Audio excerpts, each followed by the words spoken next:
सरदार वल्लभ भाई पटेल की 150वीं जयंती के उपलक्ष्य में कैबिनेट मंत्री योगेंद्र उपाध्याय के नेतृत्व में निकाली गई एकता यात्रा।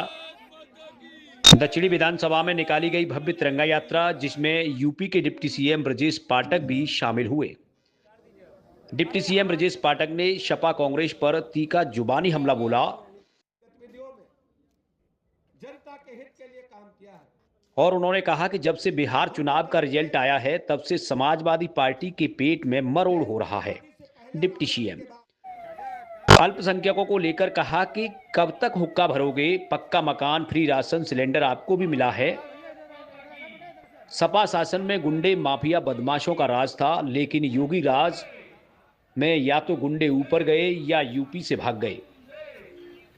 दिल्ली ब्लास्ट को लेकर कहा कि इन लोगों ने डॉक्टर जैसे पेशे को कलंकित किया है, सबको चिन्हित कर कड़ी कार्रवाई करेंगे।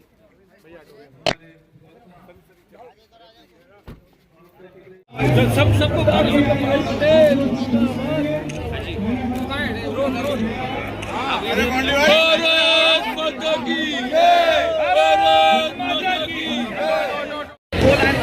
ये यात्रा पूरे आगरा जनपद में एक इतिहास रचने जा रही है।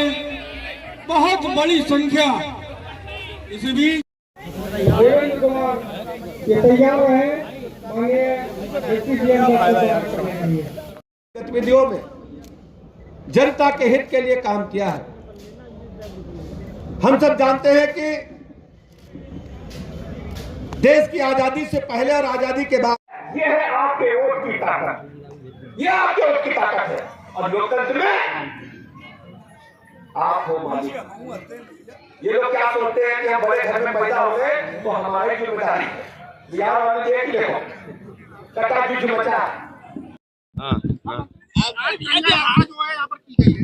आज भारतीय जनता पार्टी नेतृत्व ने पूरे देश के पैमाने पर, प्रदेश के पैमाने पर तय किया कि हम हर विधानसभा क्षेत्र में सरदार वल्लभ भाई पटेल जी की 150वीं जयंती के अवसर पर जन जागरण यात्रा हेतु हम रन फॉर यूनिटी का आयोजन करेंगे, जनसभा का आयोजन करेंगे। और सरदार वल्लभ भाई पटेल जी का जो आजाद भारत के नवनिर्माण में बड़ी भूमिका थी, जो कांग्रेसी हुकूमत ने इसे इग्नोर किया, सही तथ्यों के साथ देश की जनता के सामने नहीं रखा, भारतीय जनता पार्टी नेतृत्व ने तय किया है। हम ऐसे लौह पुरुष की गाथा को, उनके जीवन चरित्र को जन जन तक पहुंचाएंगे। सरदार वल्लभ भाई पटेल जी के योगदान को हम जन जन तक पहुंचाएंगे और भारतीय जनता पार्टी उनके जीवन चरित्र से सीख लेते हुए अपनी सरकार में भी उतारेगी और देश को मजबूती देने के लिए काम करेगी। हम सब जानते हैं सरदार वल्लभ भाई पटेल जी ने देश की जो आजादी के बाद छोटी बड़ी रियासतें थी, अपने बलबूते उनको देश में वर्तमान स्वरूप को समाहित करके देने का काम किया था। देखिए, ये उनका आंतरिक मामला है, इस पे हमारी तरफ से कुछ कहना उचित नहीं होगा। देखिए, एनडीए ने बिहार में जो प्रचंड बहुमत हासिल किया है, उसके पीछे आदरणीय प्रधानमंत्री नरेंद्र मोदी जी की गरीब कल्याण योजनाएं और नीतीश जी का सुशासन है। जनता जंगल राज से मुक्ति चाहती थी, गरीबी से मुक्ति चाहती थी। आज बिहार रफ्तार पकड़ चुका है, बिहार विकास में तेजी के साथ आगे बढ़ रहा है।